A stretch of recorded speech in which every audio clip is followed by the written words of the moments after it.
now, you bring the object farther to you. So by run in, run out, you can control the detail, the level of detail, right? Maybe you have a cell phone have this advanced feature, right? Run in, run out. When you run in, you use your left brain. When you run out, you want a general meaning. We want both. We used to be using run in too much. Okay, so we have a couple examples. You read, you care for the pronunciation, but after you read, you didn't know the meaning, right? We want the meaning. We want the meaning. Okay, so if you read a book, you cannot capture the meaning. Oh, that's a little bit bad, you know.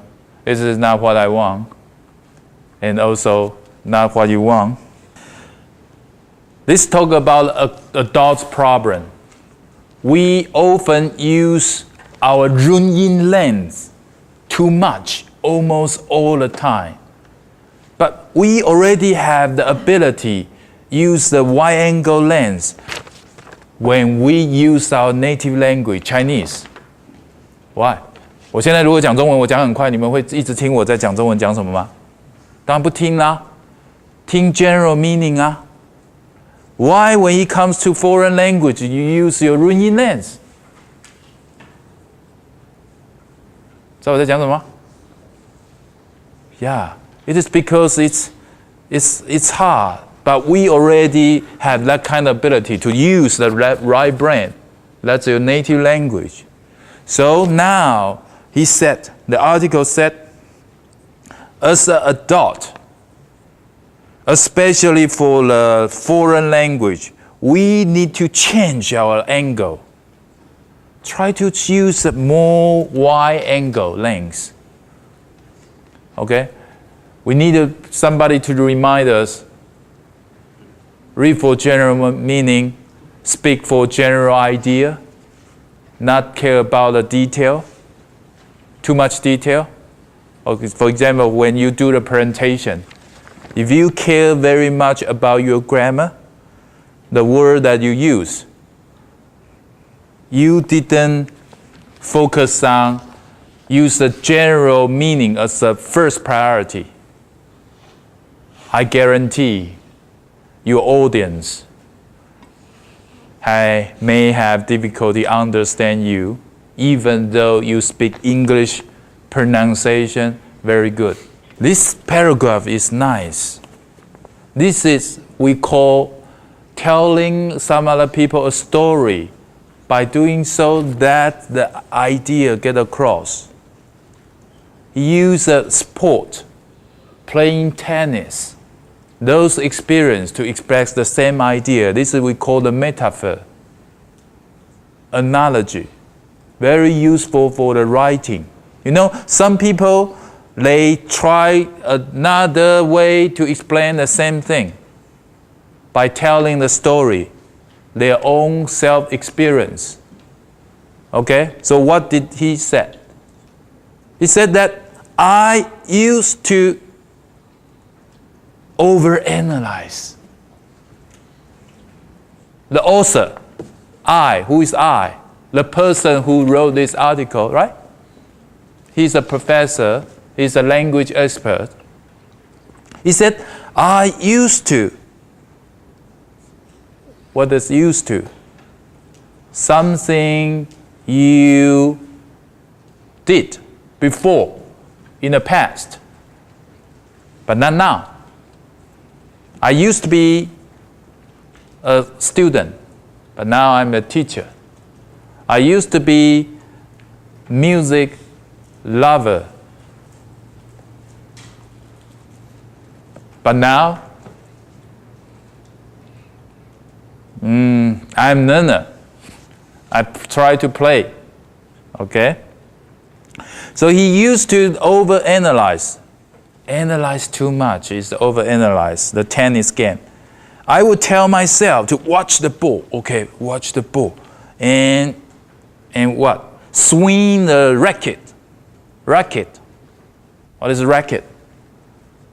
This is racket, right? Racket, right? Swing. What is swing? This swing. Swing, right? Swing the racket. So when they play tennis, they are not enjoy the game. They focus on how do I grip the racket? How do I swing? They are not enjoy the game. They focus on the grammar of tennis playing. Okay? And also, I was too aware of myself. How do I behave? How do I swim? In language, how do I pronounce? Am I making sentence correctly? Or am I doing the stupid sound? They are aware themselves. Okay? But I finally discovered that I was more successful if I focus on the big picture. Focus on big picture, not the grammar, not the rule of the game, not the skill of how I holding the racket, how I swing. No. I focus on big picture.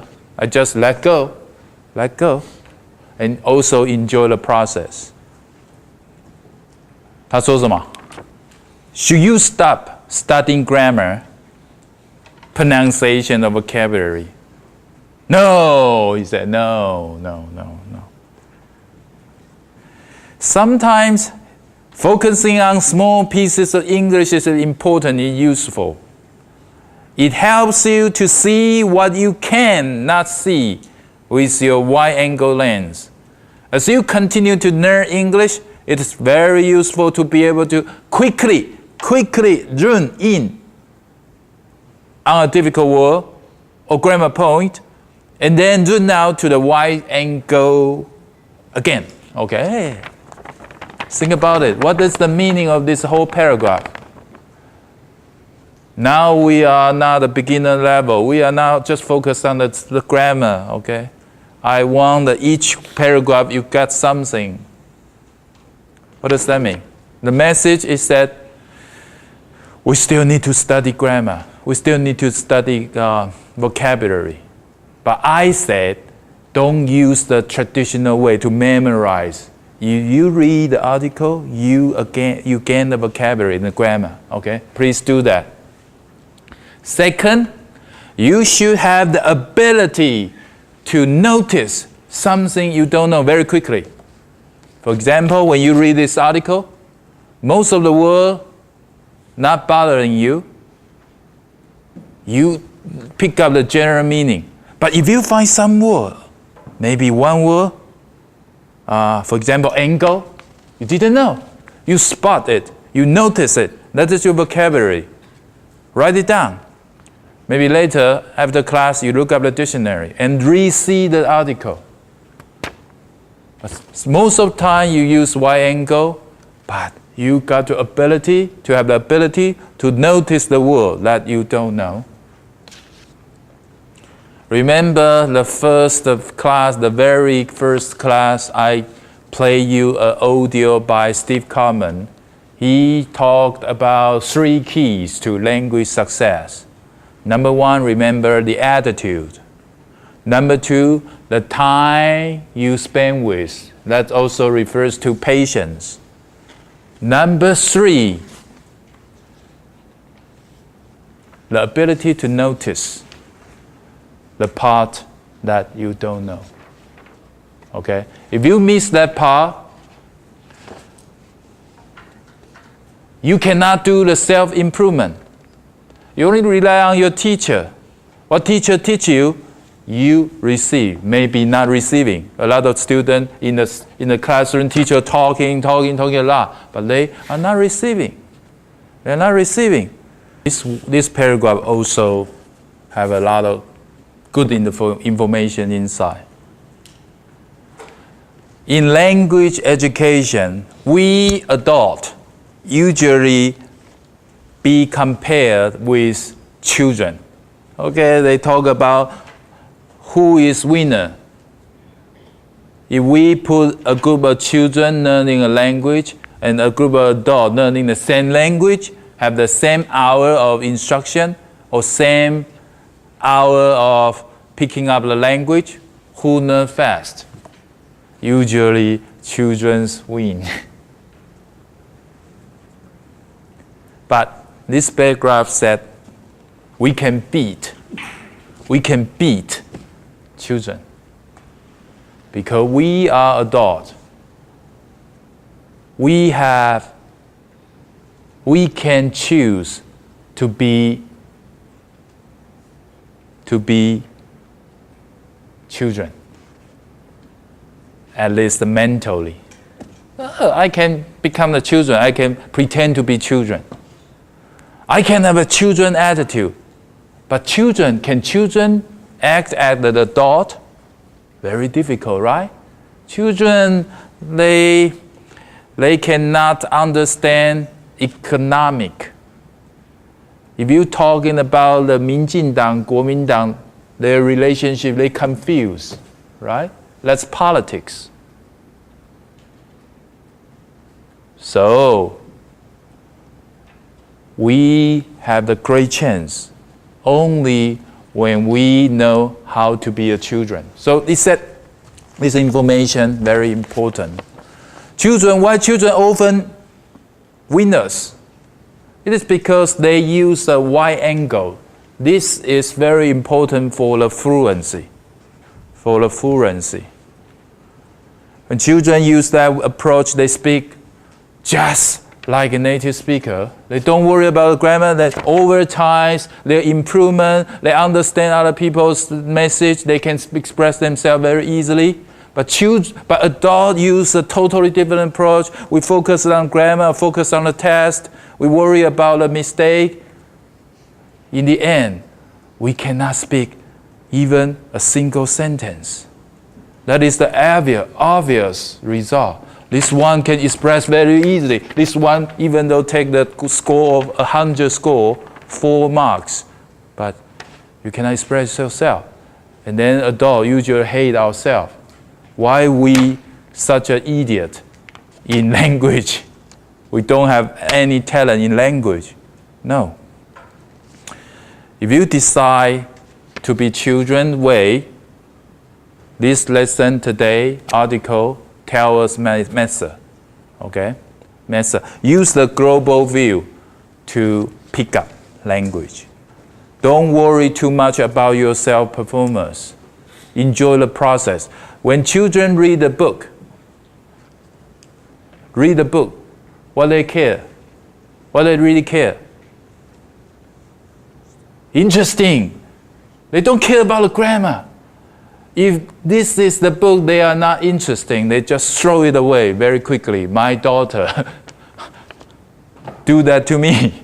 I give them book. Okay, this is the book. 他得奖了。看一看，无聊。If the things is not interesting to them, they won't even look at it. If it's interesting to them, they read it, but they read it is not because they want to know the grammar point. No. They want to know the interesting story in it, so funny in it.